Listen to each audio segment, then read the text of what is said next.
Bonjour bandeko, balandia chronique d'Ines TV. Mwana nabino, yaya nabino, leki nabino, Gil Masiyoyo, mwana ya mama Marie-Antoinette Makayabo. Pourquoi Washington décide de lâcher Félix Tshisekedi? Eza makambo ezoleka lelo toza le 22 juillet 2026. Pourquoi Washington décide finalement, décide enfin de lâcher Tshisekedi Tshilombo? Bandeko naza kopesa bino ba détail na kati ya émission. Eza nouvelle moko kitoko pona oyo aza na posa ya changement, eza mauvaise nouvelle pona ba oyo baza na posa ko continuer ko piller ko bebisa mboka na biso. Ndeko na ngai, Est ya République démocratique du Congo eza plongé na kati ya crise moko majeure o bino bozoye bati. Alors que Kinshasa aza ko compter sur ba pression ya ba américain, soit contre Kigali, soit ba M23, sentiment ya déception déjà balobi esi ekoli. Na ba désengagement esi ekoli na mitema ya ba américain avec gestion ya président Tshisekedi, surtout na makambo tali sécurité ya est ya mboka na biso. Balobi entre blocage militaire, lenteur administrative sur les dossiers miniers et le refus du dialogue direct de M23 face au Tshisekedi Tshilombo, diplomatie américaine balobi ba haussé les tons. Tshisekedi maintenant batuni, est-il coincé? Est-il piégé par ses propres alliés occidentaux? Alors makambo nde toza ko analyser na katia émission oyo. Et loko na kusenga na bino surtout bo partager, bo commenter, bo sanate ke aweza place ba analyse ya solo, vraiment na kusenga na bino bo partager, bo commenter, bo tia ba j'aime pour émission ke ne musika parce que biloko ya boye, il faut peuple congolais ayeba makambo zoleka na mboka na biso. Alors ngana koloba boye pona ko banda na diplomatie. Na katia diplomatie ezalaka na ba camarade éternel te. Na katia diplomatie ba interende e kontaka. Washington lelo patience na avec Kinshasa esili et comme limite nango déjà ba comme na limite patience esili. Alors ndeko na ngai ozana Katanga, ozana Bakongo, ozana Kisasa, ozana Goma, Bukavu, message ezaka kamoko naza kopesa bino na kati ya émission. Bino bato bozana États-Unis, na Canada, France, Afrique mobimba. En tout cas, lelo eloko na koloba na bino pendant que Tshisekedi aza ko luka dialogue, M23 aboyi dialogue ya aponine ko avancer. Nani mutu aza sima ya M23 pendant que baza koloba botika bitumba boke na table de négociation, M23 ye alobi na ko continuer na ko kende na négociation ya Tshisekedi te nga nazo continuer bitumba. Alors na Washington déception exact grandissante vis-à-vis na pouvoir ya Tshisekedi, baza kolobela makam nini bazolobela corruption persistante, bazolobela réforme militaire o eza au point mort ezo salate, bazolobela ba hésitation diplomatique. Pendant ce temps sur le terrain Kone nanga et M23 ferme les portes au dialogue au bazobenga traditionnel.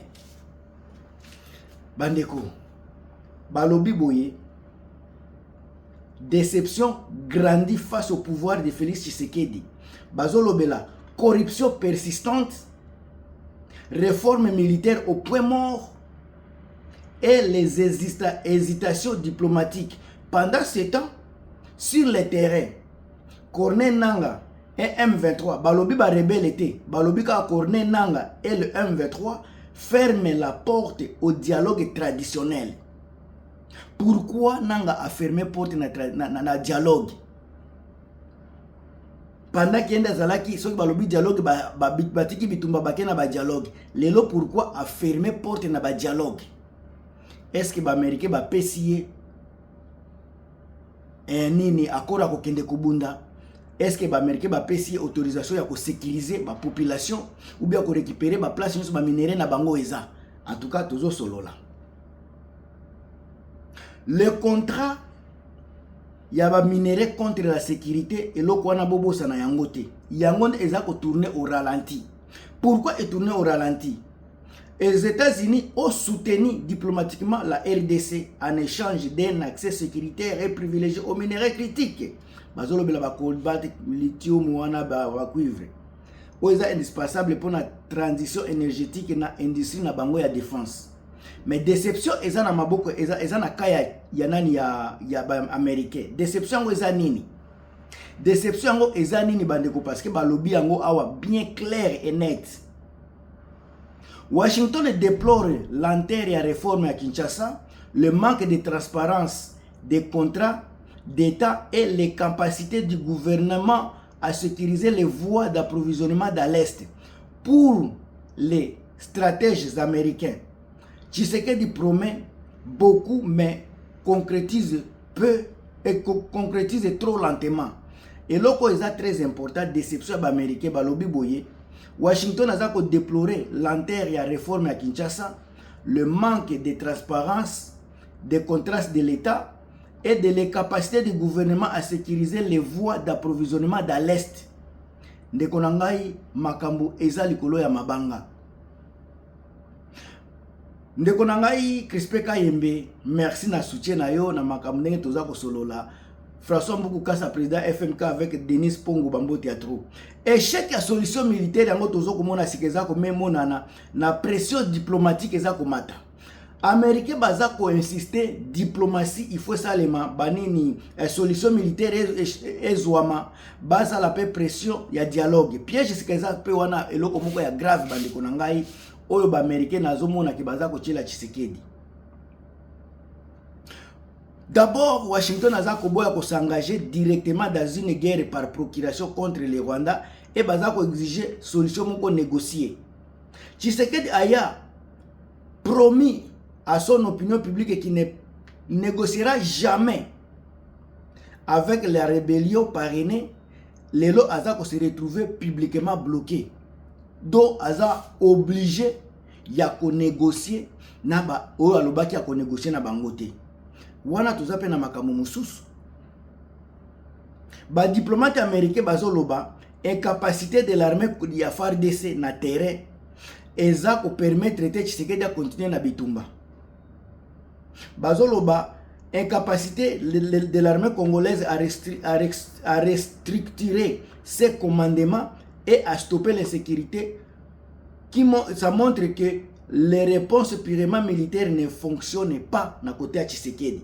Parce qu'il a essayé, mais aucune solution n'a été palpable sur le terrain.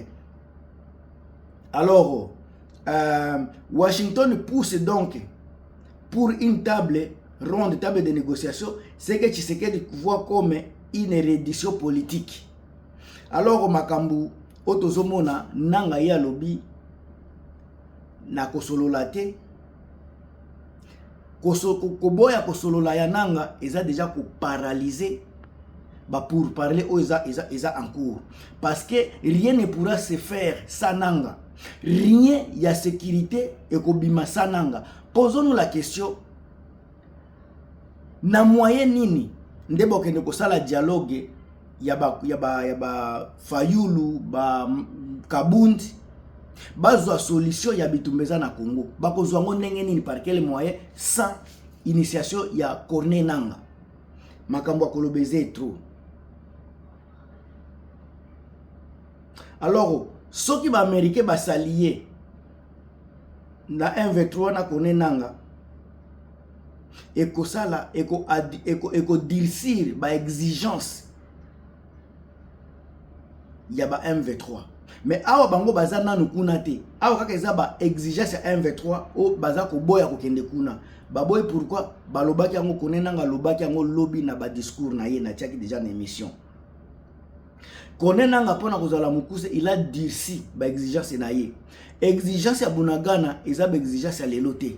Ba exigence ozalaki nango na Goma eza ba exigence ya lelo te. Makambo za ko changer. Mingi za ko récupérer territoire, mingi ba exigence za ko changer.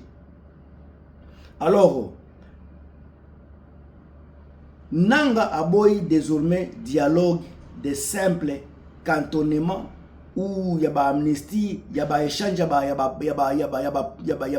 ba poste politique, ye alobi Tshisekedi faut alongwa. Il faut gouvernement ya sika, administration eza ko travailler, gouvernement oyo eza vraiment pour na peuple. Eza la te ba gouvernement ya Tshisekedi te ya boy makambo wana. Et puis to boss na te que peuple congolais aza ko lemba na bitumba. Peuple aza na posa ko évoluer, ya okende liboso, ya ko développer mboka na ye. Alors face ya babiloko ya boye, diplomatie américaine a comme ko appliquer doctrine ya réalisme brut, imposer des compromis douloureux à deux parties. Américain ba comme ko imposer, américain comme ko imposer ba décision moko douloureuse na Tshisekedi. Et ça la est passé te ba comme ko pese ba biloko wana. Ba comme ko pesa ye ba imposition, ba imposition moko douloureuse. Oyo ko ça la est passé batia parce que bango baza na posa ya kimia, baza na posa stabilité régionale. Alors, si Kinshasa ne redresse pas rapidement sa gouvernance et ne s'adopte pas à la trajectoire diplomatique qui est claire, les États-Unis vont réduire leur pression sur Kigali. Balobibo va réduire la pression sur Kigali, laissant le gouvernement congolais face à face à une rébellion ancrée sur terrain.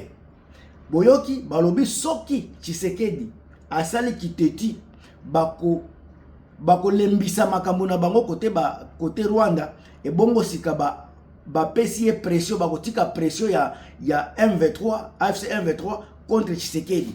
Est-ce qu'il y a makambo wana nde sika tokomi lelo makambo naza koloba na bino bandeko iza makambo ya blague te.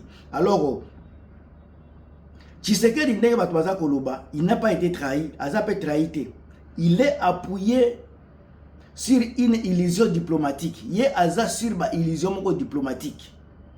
Alors, croire que les alliés occidentaux bangoni bakaya ko résoudre conflit na biso à la place na biso moko, sa réforme interne profonde de l'armée et sa stratégie politique claire face à, par exemple, à AFC M23, la pression de Washington ne fera qu'augmenter. Pression de Washington est comme qu'augmenter du jour au jour contre Tshisekedi Tshilombo.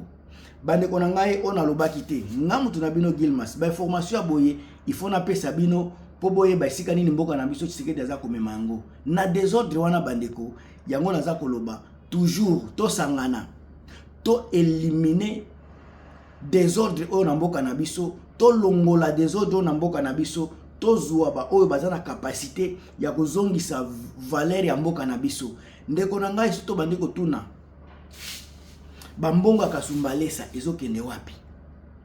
Bambongo ya baporo ya Matadi ezokende wapi? Ba contrat bozoka baza ko signer. Joseph Kabila toyoka atika mbongo na kesi ya l'État. Avant kende atika ba contrat minier avec 10% ya intérêt ya peuple congolais. Mbongo wana nyoso ezokende wapi? Question nga na tunika kabino bandeko na ngai. Bo partager, bo commenter. Si vous avez vraiment beau na commentaire vous allez bien parce que ba commentaire na bino eza bilei na ngai na itanga kango na sere susaka à travers pe ba commentaire na bino. En tout cas on est ensemble et à plus.